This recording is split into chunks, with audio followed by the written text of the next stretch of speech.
Gemini, welcome to Mercury retrograde. Mercury is your ruling planet, which is part of why you're so fast moving, quick thinking, and I think a lot of fun, but maybe that's because I'm a Gemini moon. So, Mercury retrograde begins April 1st, and whatever the movement of Mercury is, it's going to affect you because it's your ruling planet. So when we're talking about this period of Mercury retrograde, you and the sign Virgo, which is also ruled by the planet Mercury, are the most affected by this retrograde period.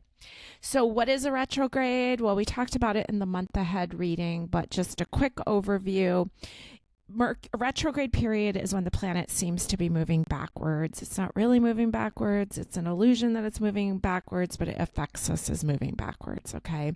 It goes back in degrees. So what that means is that when Mercury retrograde ends on April 25th, Mercury will be at 15 degrees of Aries.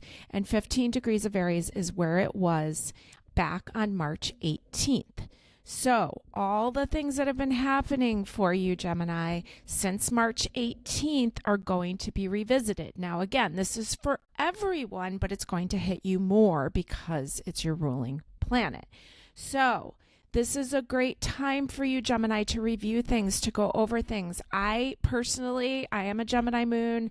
I actually kind of like Mercury retrogrades. Yeah, things are wacky. And yes, sometimes I have internet troubles or technical troubles, but I often just find out what I need to know, or sometimes I have to go back over things to find out.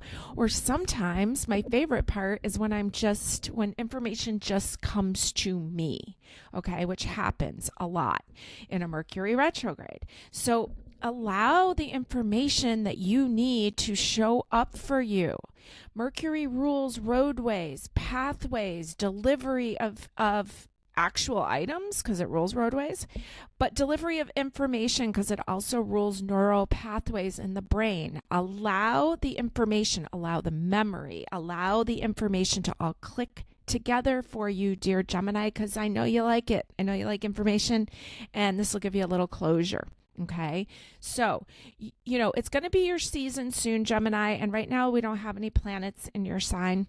So it's kind of a little bit of a quieter time for you, but you do have a square going on with Mars and Saturn in the mutable sign of Pisces. And Gemini, you are a mutable sign also, so therefore we have a square. A square, some people would say it's like people banging their heads together, and some people would say that a square is an opportunity to kind of zest your life, or to almost like, I can't help but think of like a nail file, right? To file down what it is that I think a nail file, right? It's just gonna cut back and smooth things out. So if a square hits just right, it can smooth things out, okay? But there may be some things that are coming up about your work, your career, your long-term standing in the world, because that's all Saturn stuff, right? Saturn can be restriction. Saturn can be heavier energy. And so responsibility. So you're going to see what needs to change in those regards regarding work, regarding how much action you're taking in your life. Now, that's Mars, right? Action. And Pisces is like, to me, is the opposite of action, or maybe that's not the right way to say it. Maybe it's more like, it could be inaction, but it can also be like deep, emotional, watery depths of action, and it has a lot to do about clearing up karma. Okay, so as much as there's not a lot of activity in your sign, Gemini, you still have this square, you still have this opportunity to kind of file back what doesn't work, what works, just to make it a little better, to smooth out the edges. And so take this month for deep reflection. It doesn't mean that you can't be busy doing what you have to do, because you can, but you have to go kind of slow. You know, I've said to some of the other signs also, it's almost like you can move forward, but it's kind of like yellow light flashing. Let's not move too quickly because Saturn's right there squaring you, squaring Mars. You're square with Mars and Saturn. And that would be like a speeding ticket, right? Like going too fast, and Saturn's there to that you have to pay the price. So go slow, but continue moving forward at a nice steady rate. Do some deep introspection and file back what isn't working. Make it smoother, make it work for you. So Gemini, I want to work with these beautiful decks that you see in front of me. I've got the Beltane Season of the Witch Oracle because we will have Beltane on May Day at the end of the month. I've got the Green Witch Tarot, which is a favorite of mine, along with the Herb Crafters. Even though I'm not really an herbalist, I know a little bit, and this is a beautiful deck. And classic, The Beloved Dead by Carrie Paris. Okay, Gemini, let's see what's going on here this month of April. We're starting off with the Strength card, which is called the Crone here in this beautiful green witch. So this is our card of the year because 2024 equals the number 8. I like this version. There's maturity, right? There's wisdom. And there's a lot of power here. So 8, infinity loop, right? Kind of looping back over as almost like a Mercury retrograde would be, looping back over all that's happened since March 18th, okay? Now, the heart of the matter here is the 3 of Wands. This came up in another one of our piles.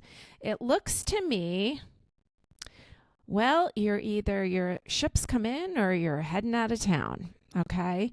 And so, or maybe he's just watching someone else's ship come in and dreaming about what it is that he wants to do.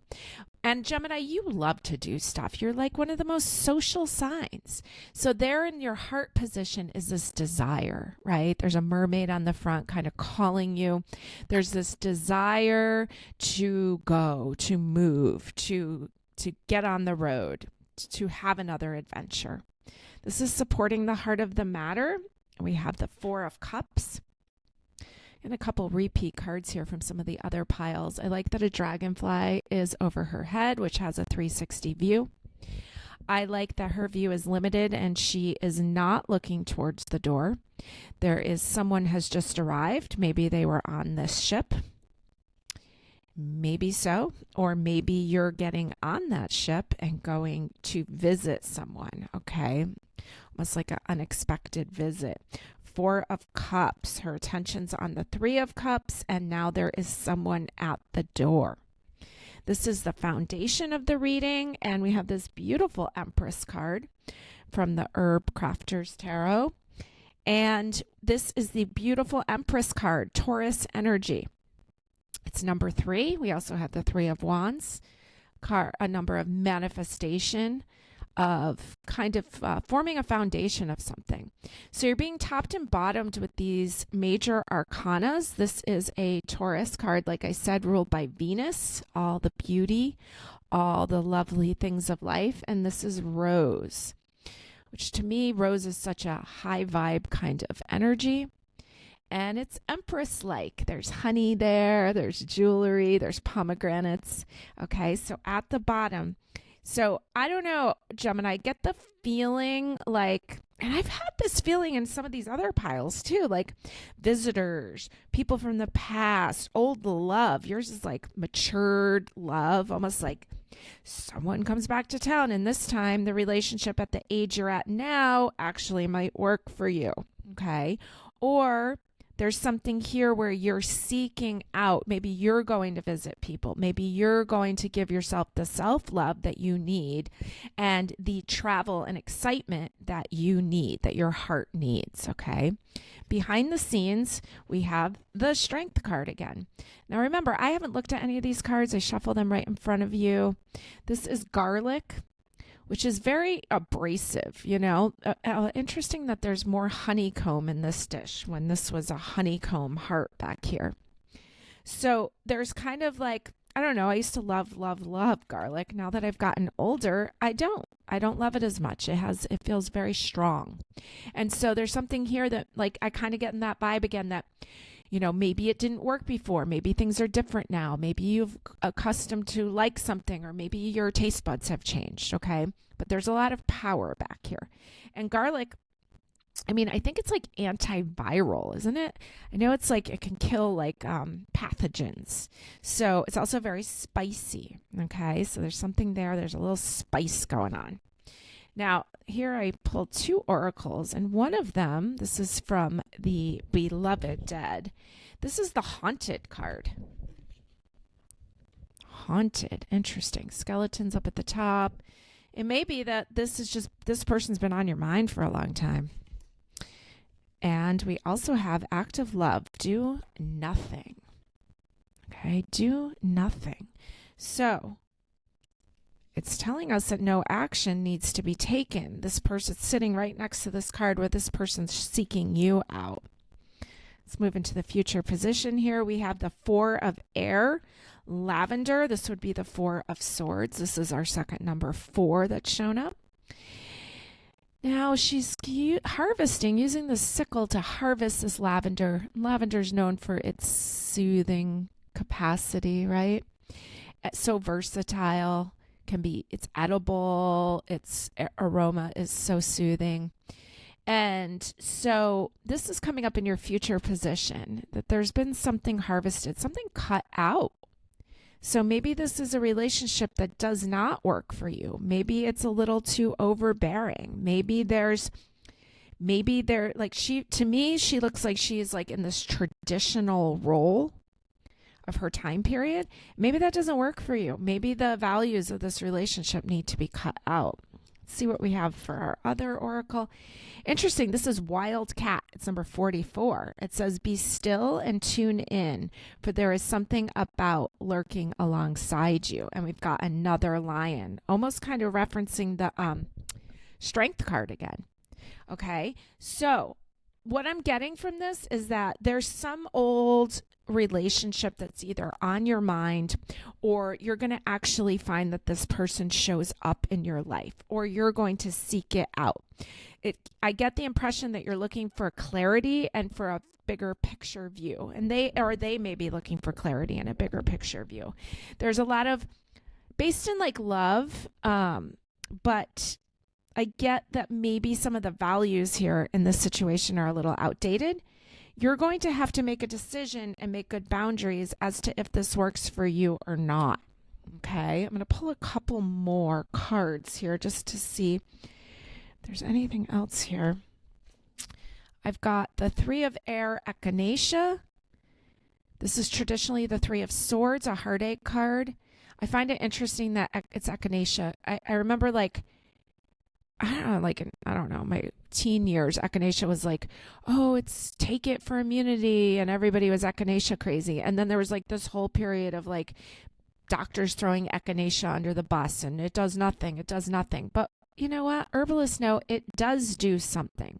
So I get the kind of like mixed, like there's been almost like incorrect information spread. And this is coming up for you right now. And then you have another Four of Swords here.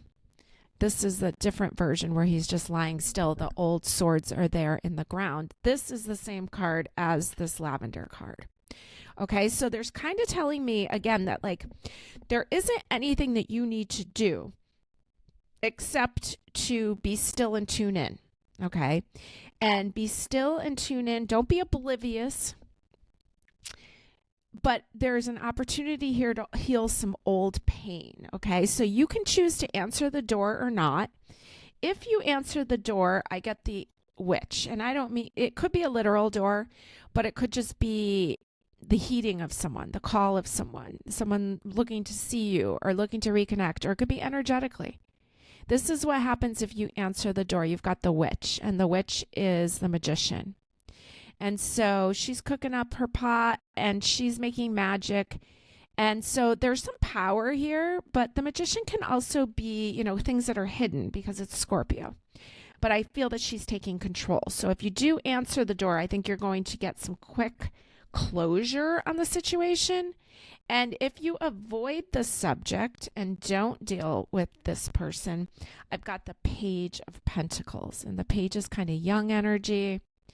And I kind of get the vibe that like there's lack of maturity. Like this could be like, you could get closure if you wanted to. Let's see what else I get there. 9 of Earth, Apple. If you don't, well, it's interesting how there's apples are being dried. It's almost like it's not going to go away.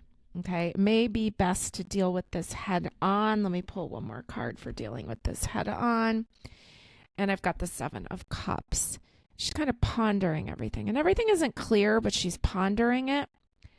I feel like this flower back here looks so familiar, but I can't think of what it is. And it kind of reminds me of a lily of the valley, but I think it's something different. There's a lot of beauty here. There's a lot of like options. But I don't feel like you have all the facts all the way, or maybe there's a little bit of like delusion involved. Like they're going to try to paint the story differently. And then I get the Wheel of Fortune, which is the kitchen garden, and it's a complete circle. Okay. And interesting, you had the lavender before, and lavender's part of the kitchen garden. So I think that you'll get a completion. It was also, the Witch was 1 and the Wheel is 10. And you may feel lighter. Whereas if you don't deal with this person, I get the 8 of Cups. There's a lot of like pondering energy. 8 of Cups is leaving town. So you may just miss the opportunity. And if you want to miss the opportunity, then go ahead. But if you want to deal with it head on, you have an opportunity to clear some things up. Okay, let's see what we've got for you dice-wise, looking for important signs, important dates. Let's see what we've got. And I rolled a 1, which is interesting that we had 10 and 1 there. I've got Leo, which is interesting because we had the Strength card repeat. And I've got, what does this say? This says South Node. South Node, Leo, first. Okay, so South Node is that person from the past, right? And Leo is telling us there's matters of the heart. Person might even be a Leo, or they could be an Aries with the first house being rolled. But there's freshness with a 1. There's newness, right? So there's an opportunity to clear up the past, to shine the light. Leo is ruled by the sun, to see more clearly and to start fresh and share who you are now. First house, I am. Okay, so let's look and see what dates in April we have for you for your power days. We're looking for Leo and we're looking for Aries. And I'm also going to include Libra because the South Node is currently transiting through the sign of Libra. Okay, so then that means that Libra full moon was probably pretty interesting for you on Monday, March 25th, along with that lunar eclipse. So please make note of what was going on there, and please make note of the last lunar eclipse that happened on October 28th. When we look for Leo, Libra, or Aries, we know we have an Aries full new moon coming. So that would be the morning of Sunday, the 7th of April, moving into the new moon in Aries on the 8th of April, along with the solar eclipse. So you're going to get a lot of clarity there. That is a lot of brightness. That is a lot of sun energy, which you rolled Leo. So I would put stars on April 8th for you into April 9th till the early morning. Then we are looking for Leo and Libra, and we have the moon moving into the sign of Leo the evening, late in the evening on Monday the 15th, all through the 16th, 17th, into early AM on the 18th. And I think, oh, did I say Libra? Well, we talked about that. We're in Libra again on late in the evening on Saturday the 20th, all day the 21st, all day the 22nd, into the morning of Tuesday the 23rd, which is also the full Scorpio moon, which is very, very powerful in itself. So that might be another day that you want to put a star on, because Scorpio rules transformation, change, death, rebirth, sex. And so that would be a good time, especially if you're looking to release this old relationship or this old storyline.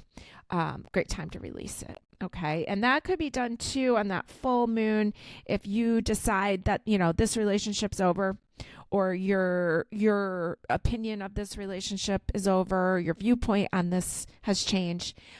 Maybe write that person's name down, or get a picture of them and maybe a picture of you together. If you're not ready to part with the picture, maybe photocopy the picture. And then I would burn it on the Scorpio full moon. And I would burn it. If you can have a bonfire, that's great. And if you can't, burn it over the toilet, flush it down the toilet, and do something symbolic for yourself, okay? If you have things of this person's and you don't want them anymore, if you're not ready to part with it, please, stash them away. I remember my mentor, Sheila Haidt, told me years ago to wrap items. I had a lot of my mother's items, wrap them in black fabric with respect, with kindness, and put them away until you're ready to deal with them. So you could do that with some of these items also if you are not ready to part with them. All right. Have a great month, Gemini.